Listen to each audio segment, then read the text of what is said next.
여러분, 프랑스의 유명한 철학자 파스칼이라는 사람이 있어요. 파스칼이라는 사람이 이런 얘기를 했습니다. 사람을 가리켜서 생각하는 갈대다. 생각하는 갈대다. 사람 생각하는 갈대다. 그 파스칼이라는 사람이 유명한 철학자인데 그 사람이 이렇게 이야기한 그러한 그 의도가 뭘까? 갈대차 연약하죠. 을이 바람 부는 대로 움직이고 누가 꺾이면 꺾이고 참으로 사람이라고 하는 존재가 연약하기 그지없는 존재다. 포유 동물 중에서 사람이 제일 연약한 것 같아요. 누구의 도움 없이는 그 갓난쟁이 아기가 스스로 견뎌내서 생존할 수 없게 만들어 놓은 것이 바로 사람이에요. 다른 포유동물은 그래도 말 같은 거, 키제 같은 건요, 그냥 보니까 그냥 바로 나면서 좀 이렇게 좀 넘어지면서 바로 걷더라고요. 네. 사람 절대 그렇지 않아요. 근데 그러한 그 연약한 존재이지만 사람이 짐승과 뭔가 다른 게 있는데 그것은 생각하는 것이 다르다. 생각하는 존재가 있다. 바로 그 생각함 때문에 사람이, 그 연약한 사람이 이 강한 그러한 그 동물들과 함께 살아가는 이 생존 경쟁에서 사람이 모든 것을 지배하고 다스릴 수 있게 된 것은 바로 우리 생각의 위대함에 있다고 하는 것을 바로 이 철학자 파스칼이 예를 들어서 딱 한마디로 요약한 게 사람은 생각하는 갈대다. 이렇게 아마 그의 사상을 표현한 것 같아요. 맞습니다.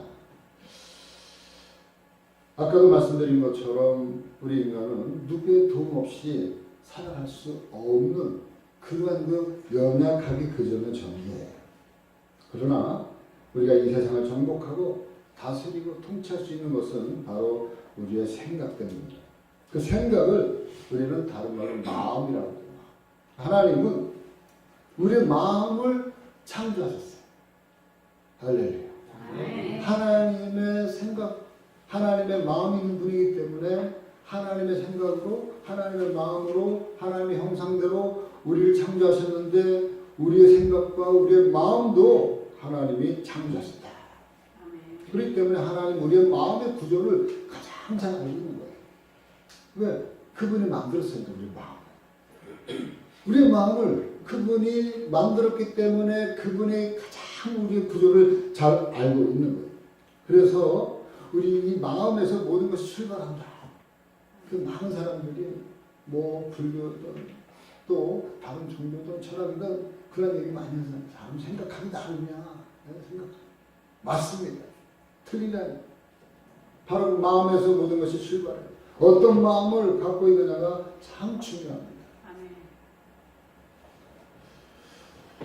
여러분, 성경에 보면 40년 전에 오늘 말씀을 지금 이제 모세가 가나안 땅을 바라보면서 이스라엘 백성들에게 마지막으로 자기는 들어가지 못하지만 앞으로 가나안 땅에 들어갈 이스라엘 백성들에게 고별 설교를 하는 것이 바로 이 신명기에 나오는 말씀들이에요.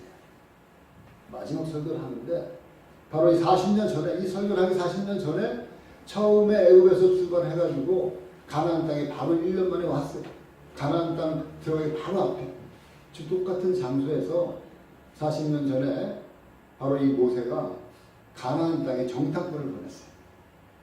12명의 정탐꾼을 보냈는데 그 12명의 정탐꾼 가운데 10명은 자기를 메뚜기로 생각하면서 우리가 저 가나안 땅에 들어가면 우리는 메뚜기처럼 그냥 큰일 납니다.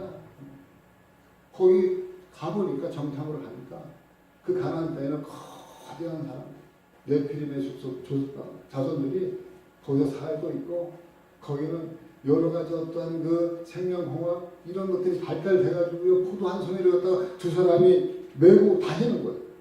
그 얼마나 눈으로 보고 기가 시렸겠어요. 저 땅에 들어가면 우리는 죽겠구나. 들어가기도 전에 죽겠구나.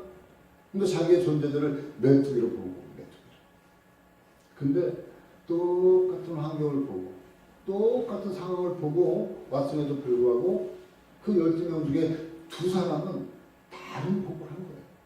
똑같이 복을 왔음에도 불구하고 그 여호수아와 갈렙이라는 사람은 맞습니다만, 그러나 하나님이 우리와 함께 하시면 우리가 메뚜기 아니라 저들은 우리의 발입니다. 이렇게 신앙을 가지고 믿음의 눈으로 보고를 했어요.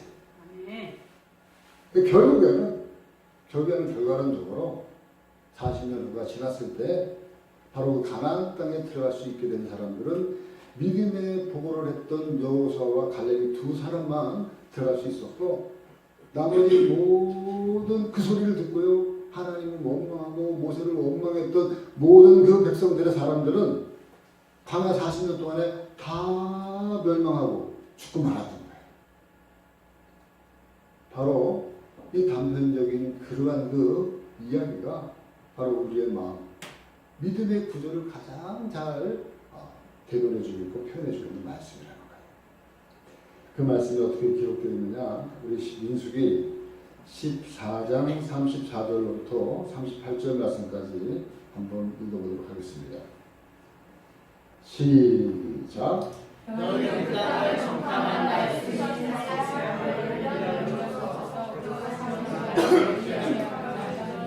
너희는 그리스도가 내가 싫어하면 어떻게 되는지를 알리라 하신다.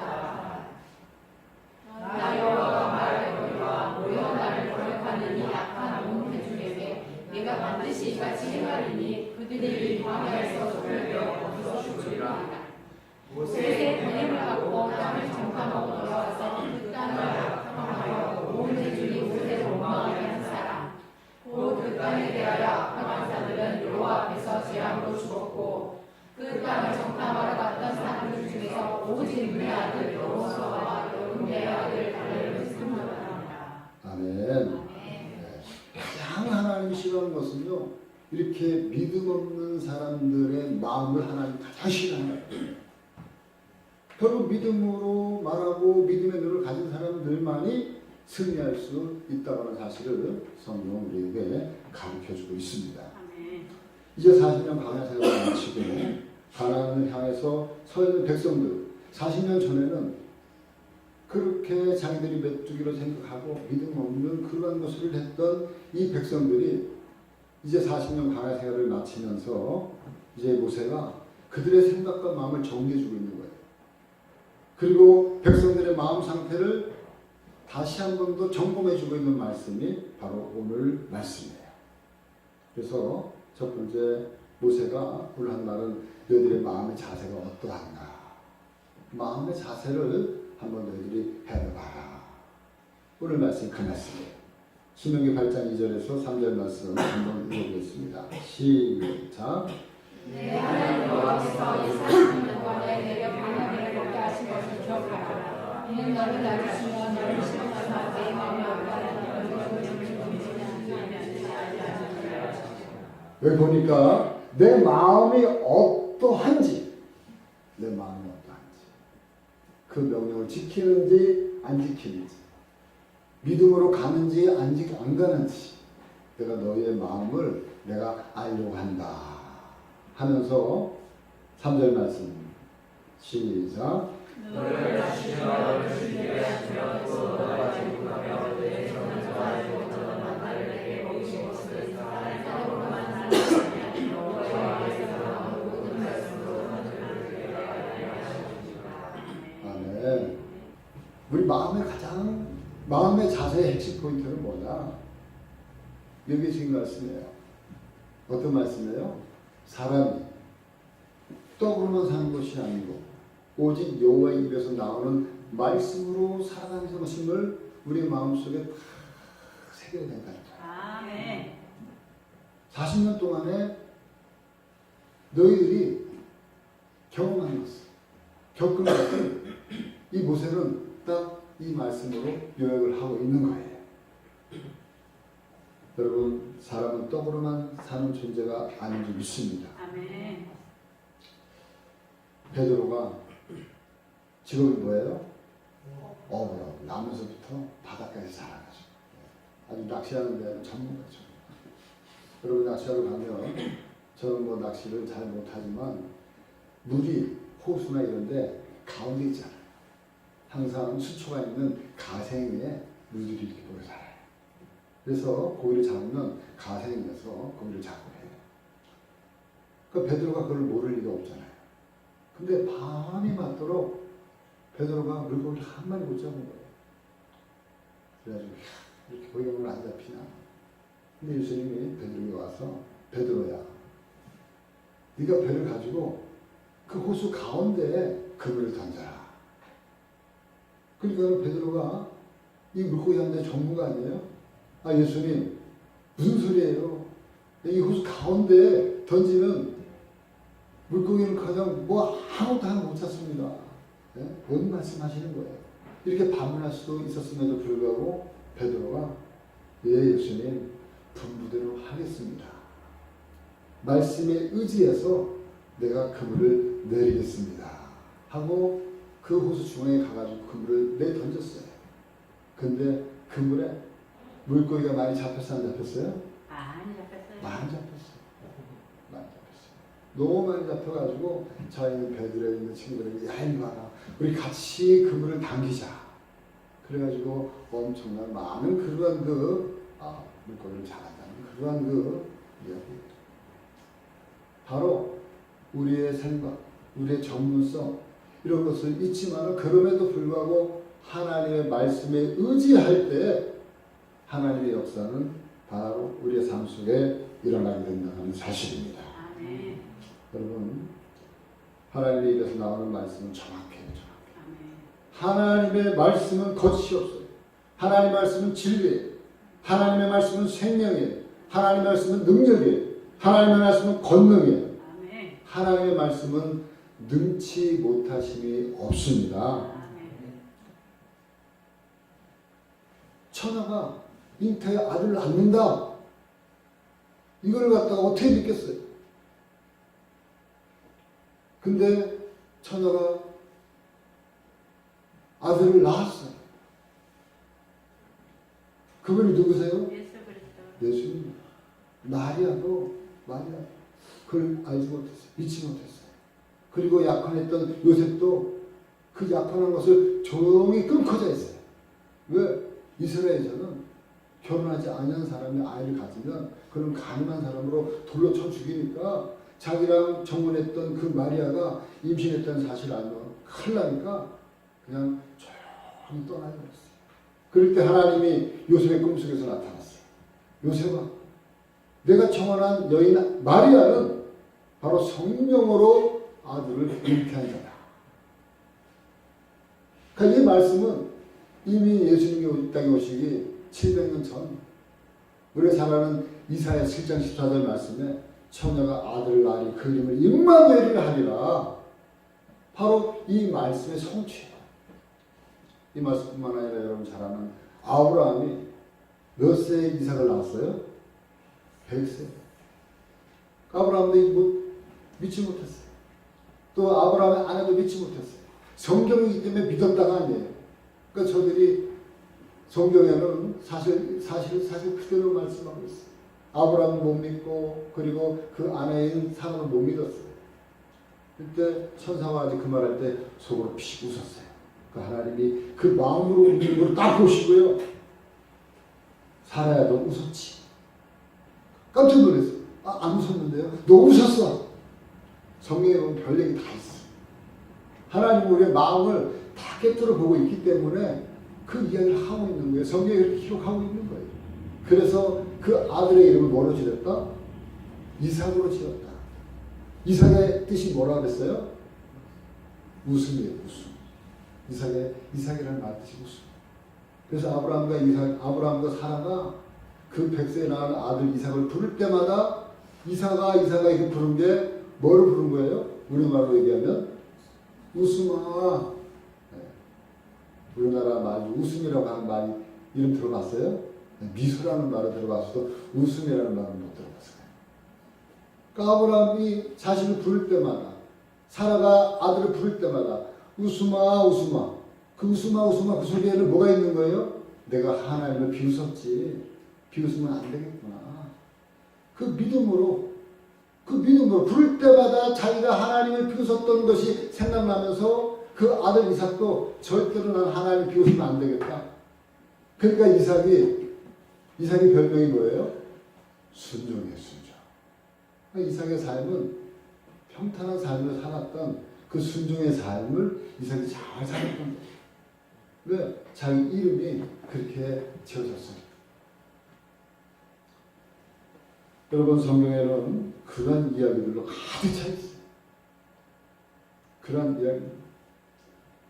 하나님 강에서 모세를 통해서 말씀하신 이적과 표적과 능력들, 또 아브라함에게 얘기했던 믿음의 조상이 되어지고 축복이 근원이 되어지고 축복이 통로가 되어지고 이런 그 모든 말씀을 지금까지도 그대로 말씀이 우리에게 적용되어지고 저와 여러분들이 오늘도 아까 믿음을 선포한 것이 당신은 믿음의 근원입니다. 여러분, 아브라함의 후손이 누구예요? 믿음의 후손인 저와 여러분들이 아브라함의 후손인 믿습니다. 그렇기 때문에 그냥 엉뚱하게 믿음의 근원입니다. 축복의 근원입니다. 축복의 통로입니다.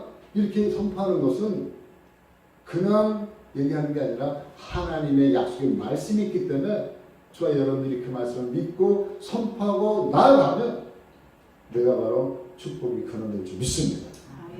내가 바로 축복의 통로가 될 줄 믿습니다. 그렇기 때문에 나는 잘 될 수밖에 없는 거예요. 아멘 좀 해보세요. 내가 축복의 근원이 된다는 거예요. 나로부터 이 축복의 통로가 열려진다는데 내가 얼마나 귀한 존재예요.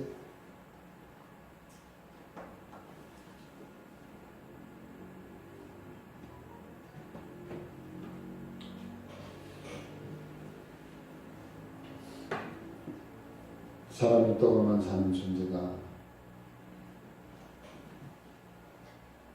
성경 우리에게 이것을 말씀해 주고 있습니다. 여러분, 말씀을 중심으로 우리가 믿음을 가지고 살 때 놀라운 역사가 우리의 삶을 이루었다는 거예요.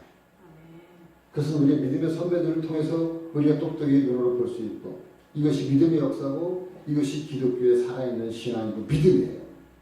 하나님 말씀하시면 다 이루어졌어요. 하나님 말씀하시면 다 성취되었어요. 바로 그것이 성경이고 믿음의 삶이고 믿음의 역사예요. 하나님 말씀 1.1핵도 땅에 떨어지지 않고 다 이루어지게 되는 줄 믿습니다. 마태복음 5장 18절 말씀에 다 같이 읽어보겠습니다. 시작.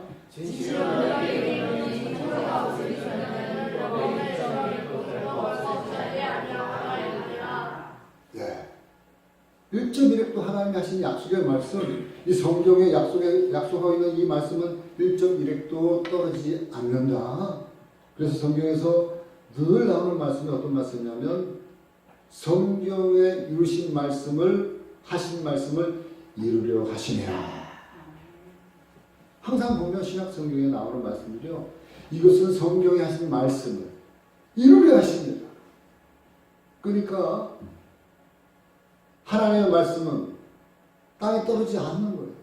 다 성취되어지고 다 이루어지고 그 앞으로 이루어질 것들이 남아있어요. 마지막 때. 하나님 말씀은 거리는 말씀의 성취. 저와 여러분들이 그 말씀을 붙들고 살아야 될 줄 믿습니다. 그 말씀이 생명입니다. 말씀이 우리를 살리기 때문에 오늘도 이 말씀이 들어가면 저와 여러분들의 영혼이 살아나고 여러분들의 삶이 살아나고 여러분들의 삶의 현장이 살아나게 되는 줄 믿습니다. 히브리서 4장 12절 말씀 다 같이 시작. 하나님의 말씀은 살아있고 활력이 있어 자의 날생은 어떤 것보다 예리하니 혼과 영과 감절과 골수를 찔러 쪼개기까지 하며 또 마음의 생각과 뜻을 판단하네. 하나님의 말씀은 살아있는 거예요. 저와 여러분께 믿고 있는 말씀이 2000년 전부터 그 이전부터 이 말씀이 기록되어진 지금부터 BC 1500년 전 2000년 전부터 지금까지 계속해서 이 말씀은 살아 운동력이 있어가지고 지금까지 저와 여러분들에게 이 말씀이 어디서부터 시작되어진 거예요. 여기서 멀리 있는 어디요? 팔레스타인에 있는 이스라엘. 이 성경이 무슨 말로 쓰여져 있어요?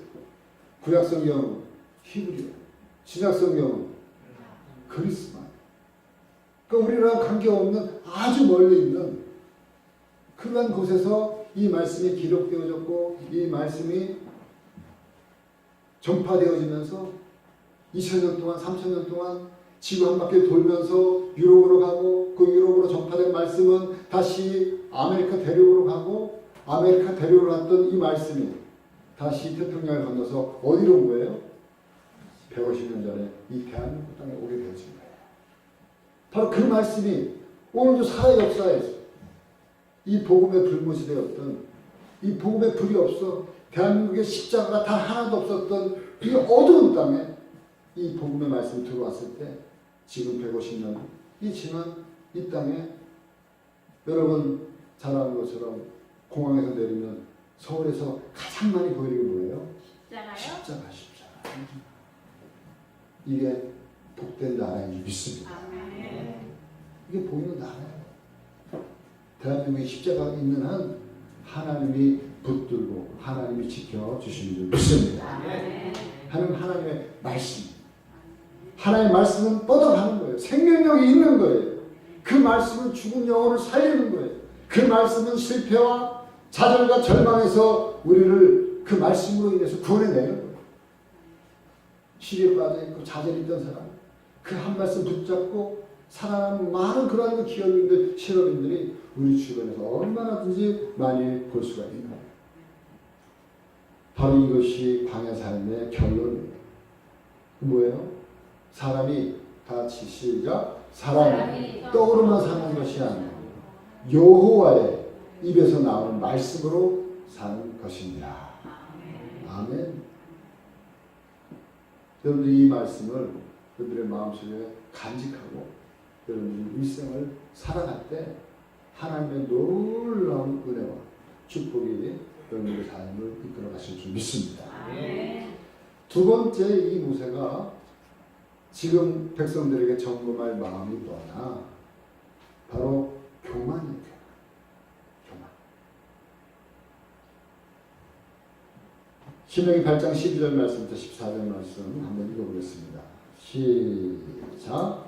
네가 먹어서 배부르고 아름다운 집을 짓고 거주하게 되며 내 소와 양이 번성하며 내 은이 주시되며 내 줄과 다른 거하게 될 때에 내 마음이 일어나야 대한 여호와를 기도하려 여호와는 너를 애굽 땅 종되었던 집에서 이끌어 주시고 12절부터 다시 한번 내가 먹어서 배부르고 아름다운 집을 짓고 거주하게 된다. 13절 또 내 소와 양이 번성하며 은금이 증식되며 내 소유가 풍부하게 될 때에 어떻게 된다? 14절 다 같이 시작. 내 마음이 교만하여 내 하나님을 잊어버리거나 네, 이 말은 뭐야 한 가지.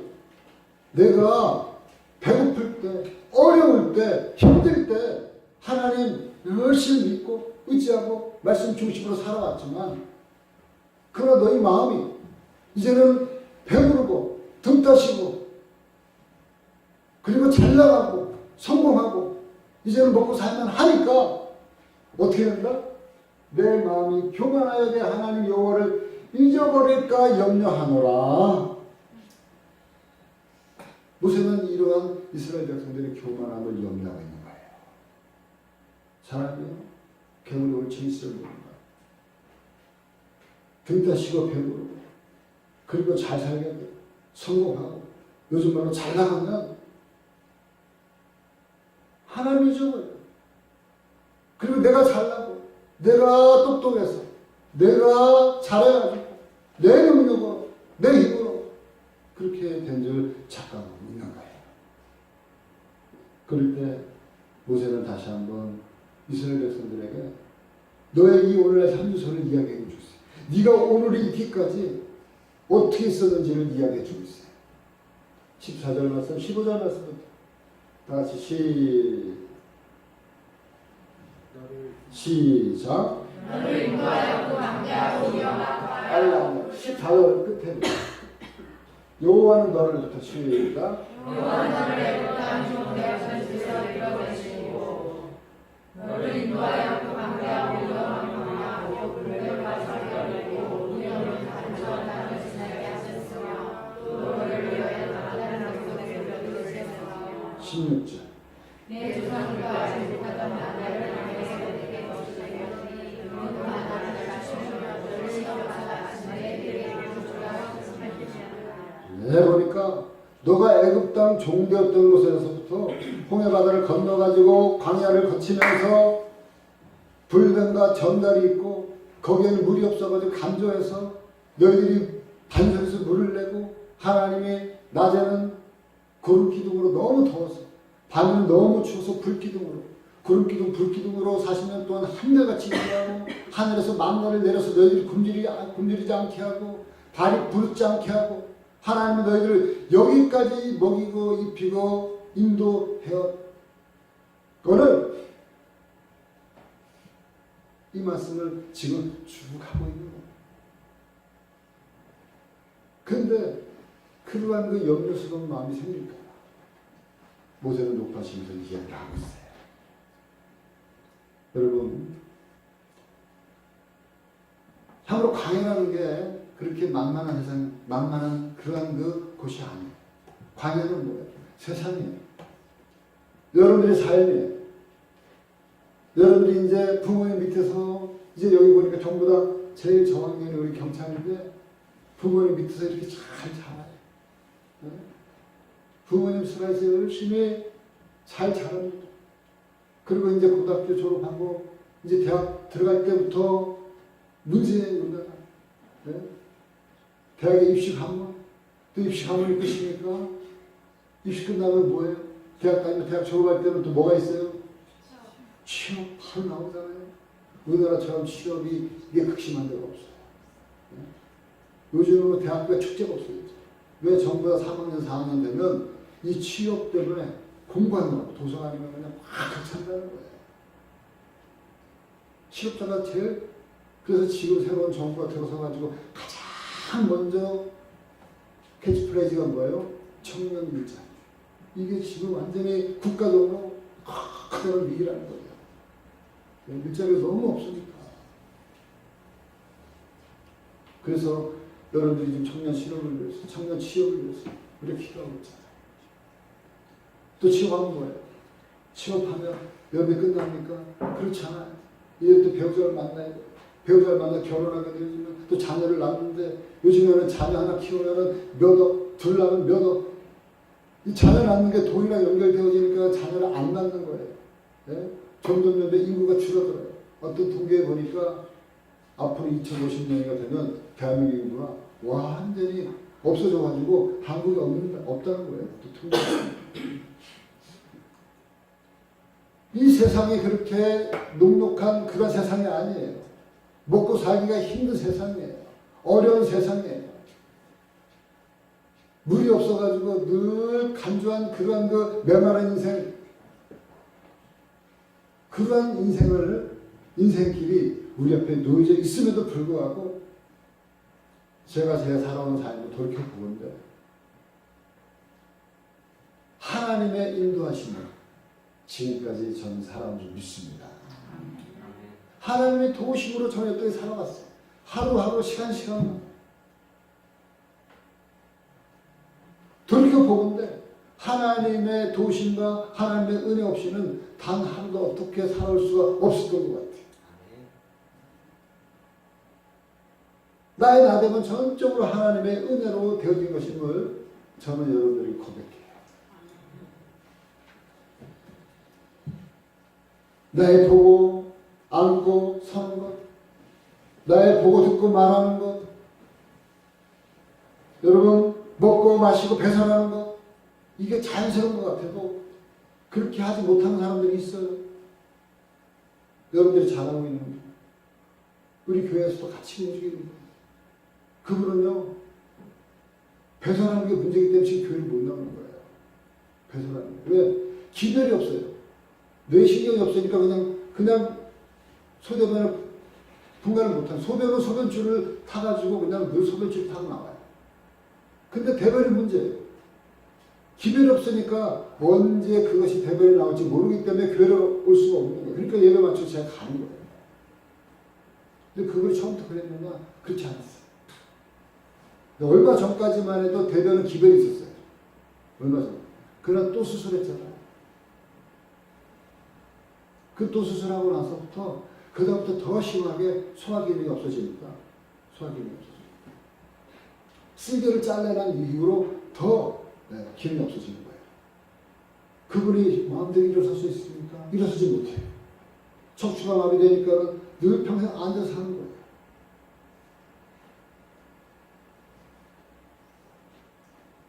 심의성도인데 가끔 오지만 왜 잘 못 나오시냐? 눈이 안 보이잖아요. 원래 눈이 안 보였던 사람의 심의성도인 전직이 뭐냐? 운전 강사. 차량 운전. 얼마나 눈이 좋은지 몰라요. 저는 어릴 때부터 친구지만 눈이 좋아서 2.0. 그렇게 눈이 좋았던 친구가 어느 날 갑자기 눈이 안 보이기 시작하고 그리고 눈이 지금 안 보여가지고 지금 제대로 생활을 못하는 거예요. 여러분 먹고 마시고 배설하고 앉고 일어서고 보고 듣고 말하고 이런 모든 자연스러운 것들이 그냥 자연스럽게 배우는 게 아니라 하나님이 오늘 하루도 저와 여러분들에게 호흡할 수 있도록 부어주시고 보호하시고 인도하셨기 때문에 저와 여러분들이 이렇게 건강하게 예배드릴 수 있게 되는 줄 믿습니다. 아멘. 정말 감사하세요. 내가 보고 있음에 감사해요. 내가 들 수 있음에 감사해요. 내가 마음대로 먹고 소화시키고 배설할 수 있는 건 감사해야 될 줄 믿습니다. 안고 일어서는 건 물론 감사해요.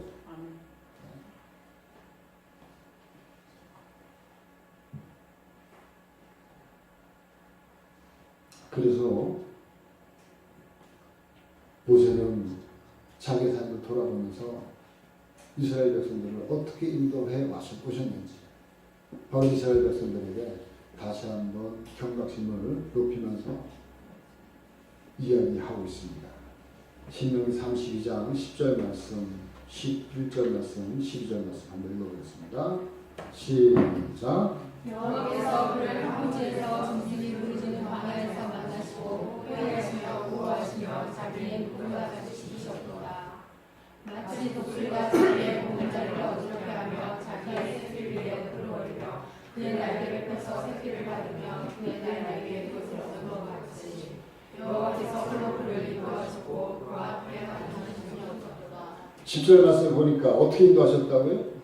10절 말씀에 자기의 눈동자같이 하나님이 이스라엘 백성을 인도할 때 하나님이 저와 여러분을 지금까지 인도하실 때 눈동자 내 눈동자 나를 얼마나 많이 하루에 1초에도 수십 번씩 깜빡깜빡해요. 우리 눈동자 우리 눈을 지키기 위해서 본능적으로 하나님이 이렇게 우리를 지키신다는 거예요. 여호와께서 그를 황무지에서 짐승이 부르짖는 광야에서 만나시고 호위하시고 보호하시고 자기의 눈동자같이 지키셨다. 또 다음 절에 이야기 11절 뭐라고 얘기하고 있느냐. 여기는 마치 독수리가 자기의 보금자리를 어지럽게 하며 자기 새끼 위에 덮을 걸으며 그의 날개를 펴서 새끼를 받으며 그의 날개에 그것을 얻는 것 같이 독수리가요 새끼를 훈련할 때 이렇게 강하게 훈련시켜요. 강제로 낭떠러지에서 떨어뜨려 놓고 그리고 날개를 못해가지고 막 퍼덕퍼덕 할 때 거의 땅에 다 떨어질 쯤 돼가지고 어미 독수리가 쌩 하고 날라가지고 그 등 날개에 탁 올려놓고 또 올라가고 또 공중으로 올라갔던 이 독수리 어미가 또 새끼를 갖다가 또 떨어뜨린다는 거예요. 그러면서 그 공중에서 떨어지면서 안 떨어져서 안 죽으려고 또 날개짓 하면서 그것다 반복하면서 그 하늘의 왕 독수리로 그 새끼를 만드는 것처럼 저와 여러분들을 늘 독수리 날개 그늘 아래 그리고 그 날개에 업고 저와 여러분들을 이곳까지 또 앞으로도 계속해서 하나님의 인도에 가시겠다. 이거를 모세를 통해서 각인시켜주는 거예요. 여러분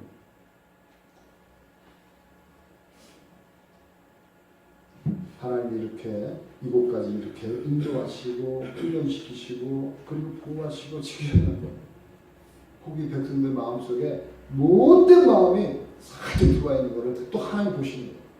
하나님 우리 마음을 잘 이 현미경으로 관찰하고 계시는 것 같아요. 어떤 마음이 살짝 들어왔느냐 18절 말씀. 18절 이 말씀이 살짝 들어와 있는 거예요. 다 같이 시작. 내 하나님 여호와를 기억하라. 그가 내게 제목을 늘려주셨습니다.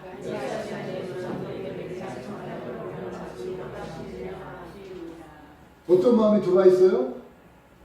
내 하나님 여호와를 기억하라. 그가 내게 재물 얻을 능력을 주셨습니다. 교만한 마음이 싹 들어왔는데 하나님이 이 모세에게 이 말씀을 다 얘기하면서 너를 눈동자같이 독수리 날개 걷는 아래 너를 업고 이 모든 것이 바로 하나님이 너에게 재물 얻을 능력을 주셨기 때문에 여기까지 올 수 있었다. 그리고 네가 이 복을 누릴 수 있는 것은 하나님이 내 조상들과 언약한 언약의 약속 그 말씀을 하나님은 반드시 지키기 위해서 너에게 이렇게 인도하시는 거다.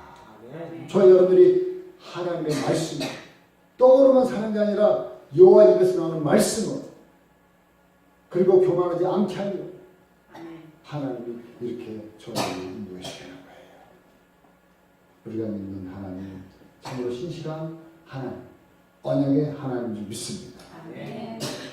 바로 하나님께서 그 조상들과 언약하신 그 언약을 신실하게 이루기 위해서 이 백성들에게 이스라엘 백성들에게 이 모든 것을 누릴 수 있도록 그 능력을 주셨다는 거예요.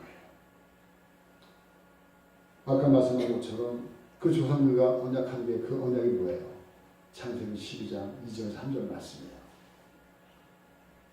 그 조상 믿음의 조상 아브라함에게 주셨던 그 복 한번 읽어보겠습니다. 다 같이 시작. 내가 높은 진토를 이루고 내게 복을 주어 내 이름을 창대하게 하여 이는 복이 되시나 3절.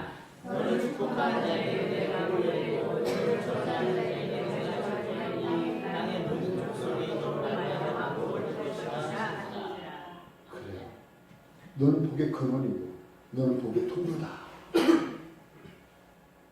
이 말씀을 하나님 하셨기 때문에 이 말씀을 지키기 위해서 계속해서 이스라엘 백성들 그러나 딱 한 가지 조건이 이 말씀을 순종할 때. 출애굽기 10장 6절 말씀 다 같이 시작. 나를 사랑하고 내 계명을 지키는 자에게는 천국까지 이르게 되시리라. 아멘.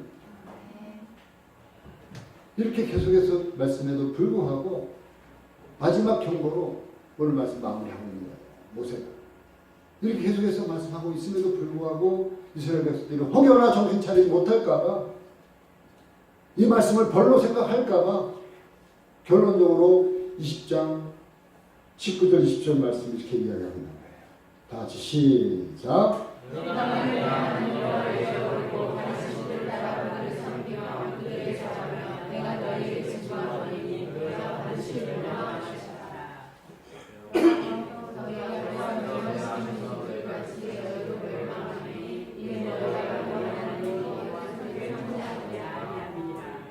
아멘. 이 말씀은요 아무리 강조도 지나치는 없어요. 비록 하나님의 백성일지라도 하나님의 말씀을 청종하지 아니하면 어떻게 된다? 멸망한다. 멸망한다. 청종하지 않는다. 이것이 성경의 역사예요. 살아있는 역사예요. 이 말씀을 결국 순종하지 않은 이스라엘 백성들 멸망당했습니다. 엄청난 고난과 순환을 받았습니다.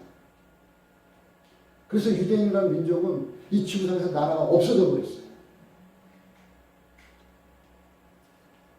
그러나 하나님께서 이 유대 민족을 사랑해서 다시 2000년이 지난 오늘날 지금부터 60년, 70년 전에 1948년 5월 14일 날 그 옛날 그 땅에 다시 이스라엘이라는 나라를 하나님 다시 회복시켰어요.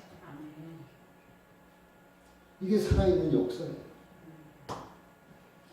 사랑하는 성도 여러분, 하나님은 우리에게 말씀하십니다. 출애굽기 20장 5절 6절 말씀 우리가 읽고 말씀 마치겠습니다.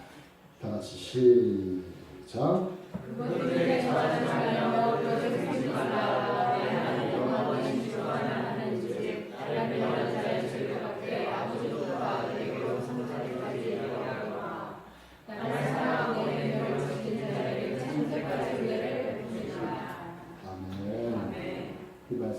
말씀을 꼭 저와 여러분의 가슴속에 간직하면서 천대까지 이르러 복을 받아 누리시는 저와 여러분들 되어지기를 주님의 이름으로 간절히 축원합니다. 아멘.